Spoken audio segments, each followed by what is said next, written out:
Howdy folks, this is Big Sam. Today, we're taking a deep dive into the sight-based variation on 9130 rifles. Now this is kind of an obscure but very interesting topic that I don't think gets covered enough, so we're going to talk about it here today. Now before we get into it, there's a caveat. We're not going to be talking about every single Mosin Nagant sight-based variant. I'm happy to do a video on that, but it would probably be about 2 years long, and I think most people would fall asleep. So in order to not give you a whole bunch of information overload, and because most of y'all probably have a 9130 rifle, if you have a Mosin Nagant at all, we're just going to look at the 9130 sight-based variations.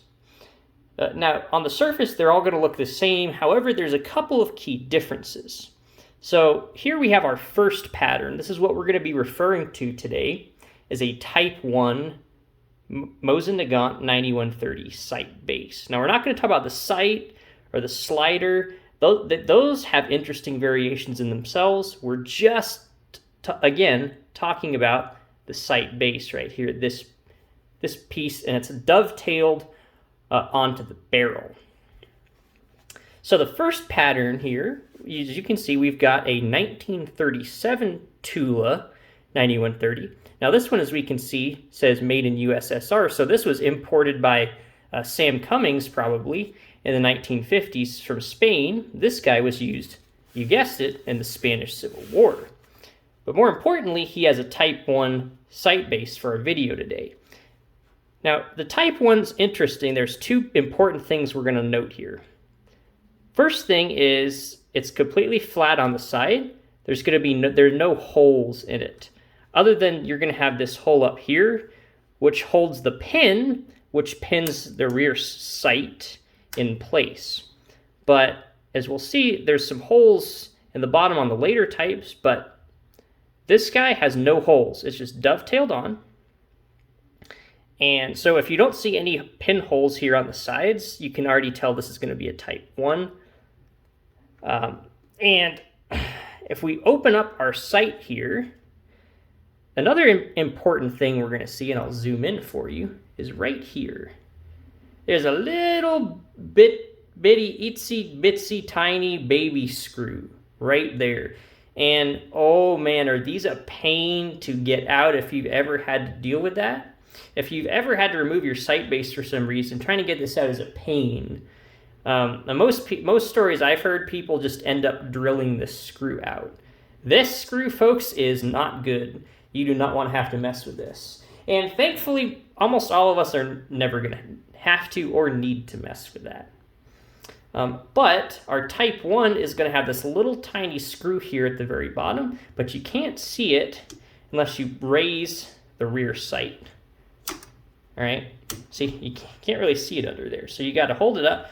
And if I pull the rear sight all the way up like that, you can see it. Now, I want to give a caveat here, and I want y'all to be careful when doing this, because sometimes this spring can be really tight. Now see, this guy, he's pretty well behaved. I can kind of control, and the spring's not like, it doesn't give a crazy amount of tension, okay? I've had a time on, it was actually an M38 sight base, but it's the same principle, where this spring was so tight and it gave so much resistance that I had it about here, and I think I let go of it or something, and I had my finger, maybe my thumb, right here, down here, and it snapped. And it snapped into my finger, and it gave this really horrible blood blister. If your wife saw that, she would probably not be very impressed. So whenever you're dealing with this, holding up your, or moving your rear sight upwards to kind of check under here for anything from what pattern you have to just like general cleaning and maintenance, just make sure that you don't have a loose finger just kind of sitting around here, because if that snaps it, you're in for a bad day. Okay, so safety rant aside for the day, we now know how to identify a Type 1 9130 sight base. There's no holes here on the side, and we have our little screw here at the back. Pretty simple, right? This is a Type 1 sight base. So what years was the sight base used? Well, as you guessed it, the 9130 started life around 1930, excuse me. This gets a little confusing though, because I've seen Dragoon rifles with the older style original rear sight base, not this sight base. The older Dragoon rifles, I've seen those all the way up to 1931. So it seems that perhaps, at least for a year or two, these were kind of made at the same time. The newer style 9130 sight base and the older style Dragoon sight base. Unless we can get some more evidence that contradicts that, it seems to be that that is the most likely scenario for now. So around 1930, we would start to see these sight bases appear, but not before. So 1930 is when we'd start to see these appear at both the Tula and the Ijev's factory. Now this guy's a Tula, and those are the two main factories producing these rifles. So starting in 1930, we would see this sight base used all the way up until 1940. Y'all remember from previous videos, the Tula factories stopped producing 9130 rifles altogether in favor of the SVT-40 rifle. So in 1940, Tula isn't producing 9130s anymore. And then in 1941, y'all know the drill if you've seen our videos before. We have Operation Barbarossa. Nazi Germany invades the USSR, and it's bad, folks. And they lost so many rifles that the USSR decided we need to simplify the Mosin Nagant production process. Okay?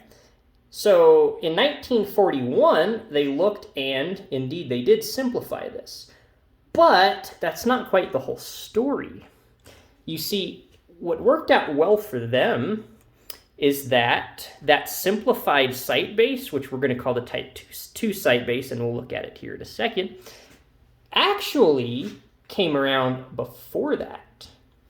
In fact, as early as 1939, so only 2 years after this rifle was made, the Ijev's factory, not the Tula factory, the Ijev's factory actually started prototyping a new sight base, which is going to be our Type 2 sight base. So without further ado, before I go down the rabbit hole of the Type 2 sight bases, I'm going to get this rifle out of the way here for you. And we're going to take a look at a Type 2 sight base. Now this is pretty interesting because this is actually, for our example rifle, we're actually looking again at our 9159 carbine. This is actually just a post-war 9130 conversion to a carbine, but it still has the same sight base. Okay, now here we have our Type 2 sight base. Now the first thing we're going to note here is we have these two pinholes. So this was what the Ijev's factory started experimenting with in 1939. Now, why did they do this in 1939? Well, it's really anyone's guess. I mean, we already know that they were working on improvements starting in 1935. Maybe they were just late to the game on this one, folks. But regardless, this is still interesting. So before, the way that sight base was secured, right, it was dovetailed on, and then you'd have the little screw there at the back, and generally they were silver soldered on. So that's how they were retained. That screw, I'm dubious of how much that actually did because it's just horrible in every way imaginable. So I think the silver solder held it on pretty well. But also the dovetail, if y'all try to get these off, especially when they're all the way on, the dovetails fitting is pretty tight on these. So, you know, once you've actually hammered it onto the dovetail in place, I think even a solder may not even be necessary at that point. So I don't know if they were all soldered, but generally it seems they were soldered. Now these guys, you don't know what you're going to get. Some of these will be soldered on and some of them won't. Now if we open up our sight here again, ooh, now this one's a little stiff. You saw that, how it just kind of instantly went there. That always scares me, so I'm going to be careful with my fingers. All right, let me zoom in for you. All right, now we can already see, now I don't want to get my finger in there, so I'll hold it up. Right there, there's our Ijev's factory marking on our sight leaf, which is pretty cool. But right here we can see that there is no screw here. So we have no screw here, and we have our pinholes here. Folks, we have a Type 2 9130 sight base, which makes sense because, remember, starting in 1939, the Ijev's factory was prototyping with these sight bases. Now I'm going to close this before I hurt something. There we go. All right. But they wouldn't see large-scale production. So if you've got a Mosin at home, this is something always interesting to check for. If you have a Mosin Nagant 9130 rifle, or any rifle with a 9130 sight base, so really a 9130 or a 9159, produced by the Ijev's factory from the time span of 1939 to, well, we're going to say 1940, so either of those 2 years, if you have a rifle that meets that criteria, and you have this Type 2 sight base with these 2 pins and no screw, there can't be a screw here, that's important, and you'll see why here in a second, then that's actually really interesting. That's kind of a prototype design because that wasn't in mass production. So there's another interesting and unique fact for you to check for next time you're looking at your Mosin or you're looking at one at a gun show. So that's our Type 2. Now, remember, in 1941, they actually looked back at this design and said, you know what? We kind of like this design, so we're going to go with this. Now, why did they do this? Well, obviously, if they made this change, it would have been simpler. It would have saved the money, something like that. So why would it have saved the money? Well, for one thing, you don't have this screw. They yeeted the screw, and that screw, as I previously stated, needed to be yeeted very, very badly because that screw was no good, folks. Now, also, again, I don't know how many of these were versus weren't. I don't have a lot of good documentation on it. But if, at least at the beginning of the war, say 1941, 1942, they also removed the soldering step, then I could definitely see how that combined with this, just putting the pins in here, was a tremendous improvement and made it cheaper, potentially cheaper, easier, or faster to produce, right? Those are all really important things. So we know that at least one of those was true with this design. Just maybe not sure which one or which ones, but nonetheless, this is pretty cool. Now, they start producing this in full-scale production in 1941. Oh, howdy, folks. Let me switch my camera. All right. I always click that button for some reason. I gotta make sure I don't lose track of that button, because y'all don't need to see my ugly face. You're here to see Mosin's. And seeing my face is a tremendous disappointment, believe me. There's a reason I'm still single. Anyway, now we get to 1942. Remember, in 1941, the Tula factory, this is in Ijev's, the Tula factory was still not producing Mosin's. In fact, they weren't even producing SVT-40s at one point because they actually shut the whole thing down and they had to move the factory across the Urals. Now try doing something like that today and like over the span of like a few weeks or a few months. We're talking about a whole weapons factory, moving it over mountains. Yeah, I guess that's one benefit of living in a totalitarian communist state is if the only option is to do that or be shot, it's probably going to get done one way or another. And it did. So in 1942, the Tula factory started producing these 9130 rifles again. Okay, well, which sight base would you reckon they started producing? The Type 1 or the Type 2, now that they're producing rifles again? You would be maybe right. They actually didn't produce this one. They went back to producing the old one that they were always producing, the Type 1. Let me show that to you one more time in case y'all forgot. So in 1942, starting, the Tula factory again started producing these Type 1 sight bases. So theoretically, every Tula 9130 rifle should have a Type 1 sight base, except that's not always the case because, well, we have a Type 3 sight base. But before we get to that, let's finish our story of World War II. So the Tula factory produces rifles, again, from 1942 up until 1944. So for those 3 years, we would continue to see 9130 rifles with this Type 1 sight base, with the no holes here on the side, and with that pesky little screw there. Ooh, careful. All right, good. I didn't pinch my finger. So what about the Ijev's factory? Well, they were kind of in the same boat with their Type 2 sight base. They kept on producing that. You know, in 1944, kind of like the Tula factory, they really stopped production after that of the 9130 rifle. But they would make some later. I've seen at least 1 or 2 made in 1946, and they made some PU snipers in 1947. Those all should have the Type 2 sight base as well, not this Type 1. Okay. So that's kind of our story, but this isn't everything. Now, there's technically 2 sight bases, but here's an Easter egg. There's actually 3 types. We're going to look at an interesting one. Remember, just another recap for those of y'all who are kind of slow like me to understand these things. Our Type 1 has no pins and our screw. Our Type 2 has pins and no screw. Okay, you with me so far? All right, well, let's look at something that's, well, a little bit different. In fact, oh, 1 second. Let me find the right one.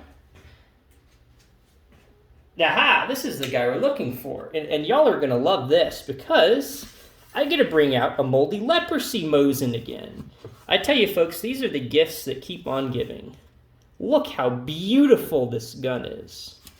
I declare, folks. So here we have, this is interesting. We actually have a 1940 produced 9130 rifle. Okay? Now, some of y'all might ask, okay, well, does it have that cool prototype Type 2 sight base? Because remember, that Type 2 sight base didn't go into production until 1941. And the answer is actually no. But this is a little bit confusing because you're going to see it actually has the pins. So you might look at this and say, well, Big Sam, this is clearly a Type 2 sight base. And that would be a prototype on a 1940 Ijev's rifle. You're halfway correct. This is a prototype for a 1940 Ijev's rifle if this actually was a Type 2 sight base. But it's not, folks. And the way to tell is, again, you got to look for that pesky screw. So I'm going to open up this rear sight here. Oh, man, this thing's horrible. Okay. And what do we have here? That pesky screw. Now, how is it that we can have a sight base with that pesky screw that also has these pins? That doesn't make a lot of sense, does it? And at a first glance, it really doesn't. But there's a reason this is the case. And I suspect it also has to do with the fact that we have a Tula rear sight spring here. Because, see, that's our Tula star. And I made the mistake of putting my finger there again. I'm going to close this again before I get hurt, guys. But y'all remember, there's that pesky screw there. All right. So why is it that we have that? Well, so the real story here is that after World War II, when these rifles were being refurbished, they would actually take these rifles and they would drill holes through these Type 1 sight bases, and they would put pins through them. And this was actually a post-war modification to Type 1 sight bases. All right. And remember, this was not a Type 2 because it's got that screw there. So we know this started out life as a Type 1. And then after, and in World War II, when this was being used in World War II, it didn't have these pins through this rear sight base here, okay? So after World War II, this was done. And this was probably done at the refurbishment arsenal. Now, in this particular case, we can see here the refurbishment arsenal. is this box right here. Now this is arsenal number 7, which is actually located in modern-day Riga, Latvia, a former part of the Soviet Union, but is now actually part of NATO. And that's pretty cool. So chances are arsenal number 7 in Latvia was the one that drilled and put these pins through here. Now, in fact, apparently they actually made some new sight bases after the war, and they would install them on some rifles, but that's not what this is. Any newly produced sight base after the war should not have that little screw there. So that screw, we see that, we know it's probably, the latest it could be is a 1944 Tula, but that's probably not the case because this is a 1940 Ijevsk. Okay, now there's one other thing I want to look at. Let's take a look at one more gun. Because I know some of y'all are probably asking, well, Big Sam, what about ex-Dragoons? And that's a really good question. So let's take a look at one. All right, so here we've got what appears to be a normal 9130 rifle with a hex receiver. And if we look at it, we can see this guy was actually made in 1895. Now, don't tell my parents, but this gun actually might be older than them. I didn't even think that was possible. Now, if we look at this here, hey, man, 1895, let's see. I didn't have enough fingers to calculate how old that is, but I'm pretty sure that's about 117 years old. That's pretty old, folks, especially for a 9130 rifle. Now, as you guessed it, this originally didn't have a 9130 sight base. In fact, this didn't even originally have a Konovalov rear sight. This actually went through the original flat rear sight, and then around 1908 or after that, it got the Konovalov rear sight, same sight base though.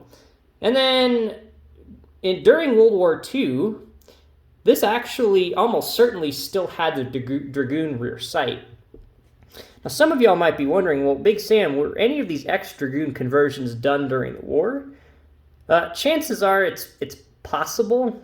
I think the ones that were, it was probably due to like damage at a depot or something. But you can find pictures in World War II of Dragoons and M91 rifles being used with the original rear sight base, not the 9130 sight base.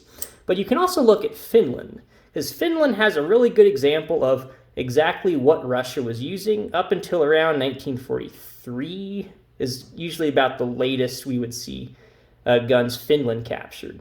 And we don't really see a lot of, in fact, I don't know if I've ever seen a Finnish captured 9130 rifle that was a converted ex-Dragoon. Usually they're just later 9130 rifles or normal Dragoon rifles. So from all that data, I can tell you that almost certainly I would bet money that this rifle was converted after World War II. And again, by that wonderful arsenal number 7 in Riga, Latvia. We see that square. So when these guys were converted, what sight bases would they use? Well, that's a good question. And generally, I guess it kind of depends, but I would expect it to have kind of just your standard Type 2 sight base. Because again, remember, the Riga, Latvia, arsenal number 7 would actually produce new sight bases themselves, not one of the factories. Now this one, if we look at it, we'll actually see right here in Ijev's factory marking. So this one might have been a spare part, or it could have just come off of a parts gun that was maybe damaged or something. We don't really know. But this sight base is a Type 2 sight base, right, produced by the Ijev's factory. And again, we're going to verify it one more time that it's a Type 2. Yes, it is, because there ain't no pesky screw there, folks. This is a Type 2 sight base. Now, it's also possible you would see a Type 3 sight base, but again, because this was done post-war, and that's an earlier style sight base, it seems like that sight base wouldn't really be used. It would be very weird if you found a Dragoon rifle like this, an ex-Dragoon rifle, with a Type 1 sight base. So it had the screw and no pins. That would be really weird. So this is exactly what I would expect for an X-Dragoon to have this Type 2 sight base. If you have an X-Dragoon and you have something else than this, I'd love to hear about it, so let me know. All right, well, this video has already gone for way too long, folks, but I hope this maybe opens your eyes to a topic that you probably didn't know about and something that you often overlooked, which is, and take for granted, is that there's actually a lot of interesting variations in these Mosin Nagant 9130 sight bases. Now, again, the world of Mosins is absolutely wicked and wonderful and crazy and huge, and we can do almost a 30-minute video just talking about 9130 sight bases and looking at Fort rifles. Imagine how long a video would be if we looked at every single sight base variation on every Mosin. We'd be here a while, folks. So I hope y'all are thankful that you've had a reprieve from that, and hopefully you found this entertaining. If y'all are interested in more Mosin Nagant content like this, please consider subscribing and hitting that bell. Let me know if y'all got any prayer requests, and we'll see you next time.